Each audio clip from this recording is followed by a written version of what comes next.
একটা রাষ্ট্রকে ধ্বংস করার সবচেয়ে সহজ উপায় কি? ইতিহাস বলছে মাথা কেটে দাও, শরীর নিজে থেকেই পড়ে যাবে। সাম্রাজ্যবাদী যুদ্ধনীতির এই সূত্র নতুন নয়। রোমানরা এই সূত্র আবিষ্কার করে, ব্রিটিশরা ব্যবহার করেছে বছরের পর বছর। বর্তমান আধুনিক যুগে সেটাকে প্রযুক্তির মোড়কে সাজিয়ে যুক্তরাষ্ট্র এবং ইসরায়েল এখন ব্যবহার করছে। পরিকল্পনাটা ছিল সোজা, ফ্রন্টলাইনের নেতৃত্বকে হত্যা করো, কমান্ড কাঠামো ভেঙে দাও, জনগণকে আতঙ্কে ফেলো, তারপর রাষ্ট্র নিজেই ধসে পড়বে। ইরানের ক্ষেত্রেও ছকটা ছিল প্রায় একই রকম। 28শে ফেব্রুয়ারি হামলার পর যখন খবর এলো সর্বোচ্চ নেতা আয়াতুল্লাহ আলী খামেনি নিহত হয়েছেন, তখন অনেকেই ধরে নিয়েছিল খেলা শেষ, আমেরিকার নতুন শাখা এবার ইরান। বিশ্লেষকরা টেলিভিশন স্টুডিওতে বসে ভবিষ্যৎবাণী করছিলেন, কয়েকদিনের মধ্যেই তেহরানে ক্ষমতার শূন্যতা তৈরি হবে, সেনাবাহিনী বিভক্ত হবে আর জনগণ রাস্তায় নেমে সরকার উৎখাত করবে। বিশ্লেষক আর মোসাদের গোয়েন্দা সংস্থাকে বৃদ্ধাঙ্গুলি দেখিয়ে ইরান এখনও টিকে আছে। যুদ্ধের 1 মাস পার হয়ে গেছে, শহর ধ্বংস হয়েছে, হাসপাতাল ও শিক্ষা প্রতিষ্ঠান লক্ষ্যবস্তু হয়েছে, শীর্ষ কমান্ডাররা একে একে নিহত হয়েছেন। তবুও ইরানের রাষ্ট্র ব্যবস্থা ভেঙে পড়েনি, বরং কোথাও কোথাও তাদের প্রতিরোধ আরও তীব্র হয়েছে। প্রশ্নটা তাই এখন উল্টো, ইরান কিভাবে এখনো দাঁড়িয়ে আছে? এই প্রশ্নের উত্তর খুঁজতে গেলে বুঝতে হবে ইরানকে শুধু একটি রাষ্ট্র হিসেবে দেখলে ভুল হবে। ইরান আসলে একটি বহুস্তরীয় কাঠামো, যেখানে ক্ষমতা ব্যক্তি নয় ব্যবস্থার মধ্যে ছড়িয়ে দেওয়া হয়। ইরানের রাজনৈতিক ব্যবস্থা বাইরে থেকে দেখলে ধর্মতাত্ত্বিক মনে হয়, কিন্তু ভেতরে এটি এক ধরনের জটিল ক্ষমতার জাল। সর্বোচ্চ নেতা অবশ্যই কেন্দ্রীয় প্রতীক, কিন্তু রাষ্ট্রের প্রতিটি স্তরে বিকল্প নেতৃত্ব প্রস্তুত রাখা হয়েছে, যেন দাবার বোর্ডে মন্ত্রী পড়ে গেলেও খেলাটা থেমে না যায়। এই জায়গাতেই আসে ইসলামিক বিপ্লবী গার্ড কর্পস।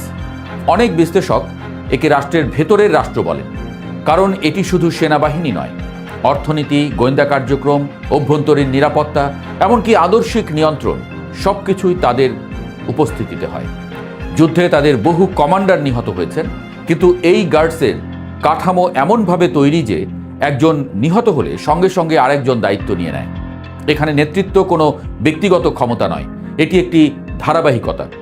যে কারণে বাইরে থেকে মনে হয় নেতৃত্ব ধ্বংস হয়েছে, কিন্তু ভেতরে যুদ্ধটি বা যন্ত্রটি চালু থাকে। আরেকটি গুরুত্বপূর্ণ স্তম্ভ হল বাসিজ বাহিনী, প্রায় 10 লাখ সদস্যের স্বেচ্ছাসেবী আধা সামরিক সংগঠন। যুদ্ধ শুরু হওয়ার পর যখন অনেকেই ভেবেছিল শহরগুলো বিশৃঙ্খলায় ডুবে যাবে, তখন উল্টো দেখা গেল বাসিজ সদস্যরা রাস্তায় টহল দিচ্ছে, গাড়ি থামিয়ে তল্লাশি করছে, স্থানীয় নিয়ন্ত্রণ ধরে রেখেছে। রাষ্ট্রের পতন সাধারণত শুরু হয় রাজধানীর রাস্তায়, কিন্তু তেহরানের রাস্তাগুলো নীরব, বরং সরকারের পক্ষে, যুদ্ধের পক্ষে মনোবল জুগিয়ে যাচ্ছে ইরানি জনগণ। যুদ্ধ চালিয়ে যেতে ইরানি নারীরা তাদের গায়ের গহনা পর্যন্ত খুলে দিচ্ছে। যুদ্ধ শুরু হওয়ার পর সরকার দ্রুত ইন্টারনেট সীমিত করে দেয়।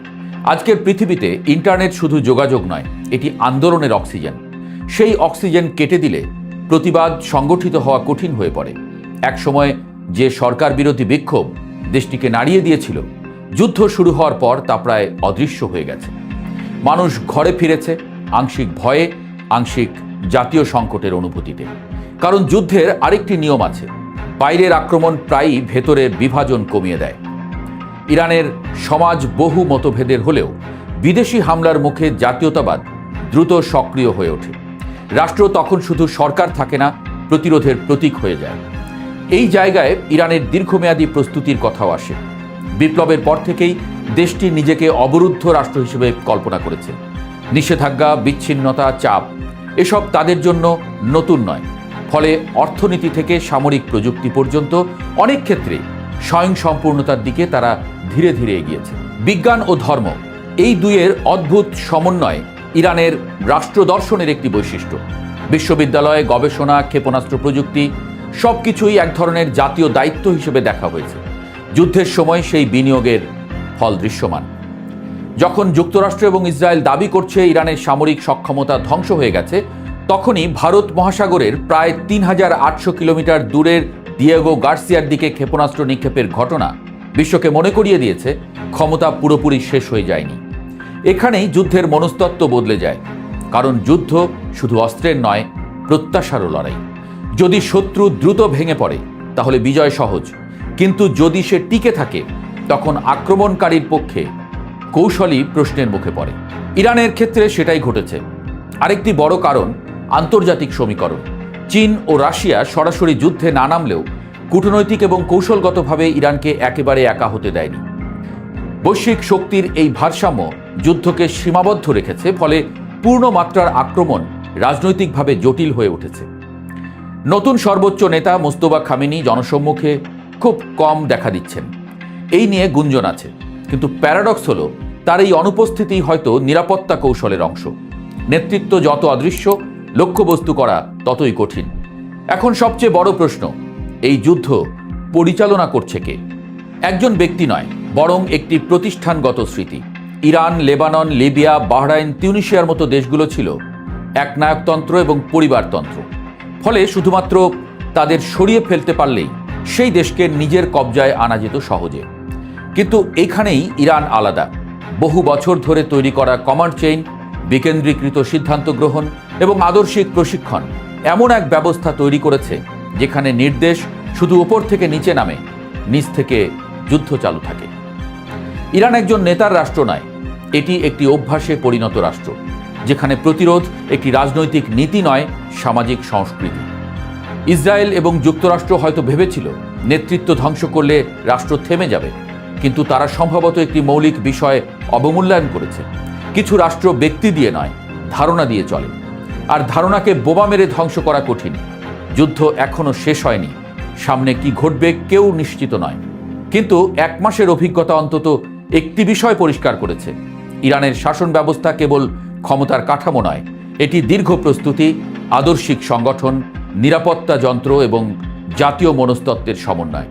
যে রাষ্ট্র নিজেকে সবসময় অবরুদ্ধ মনে করে সেই রাষ্ট্রকে ভাঙা কঠিন। আর হয়তো এই কারণেই নেতারা নিহত হওয়ার পরও যুদ্ধ চলছে সমান গতিতে, কখনো আরও তীব্র হয়ে। শেষ পর্যন্ত প্রশ্নটা শুধু ইরান নিয়ে নয়, প্রশ্নটা আধুনিক যুদ্ধের প্রকৃতি নিয়ে। একবিংশ শতাব্দীতে কি সত্যিই কোনো রাষ্ট্রকে শুধু মাথা কেটে পরাজিত করা সম্ভব, নাকি পৃথিবী এখন এমন এক যুগে পড়েছে যেখানে রাষ্ট্রগুলো মানুষ নয়, ব্যবস্থায় রূপ নিয়েছে? ইরান হয়তো সেই প্রশ্নের জীবন্ত পরীক্ষাগার।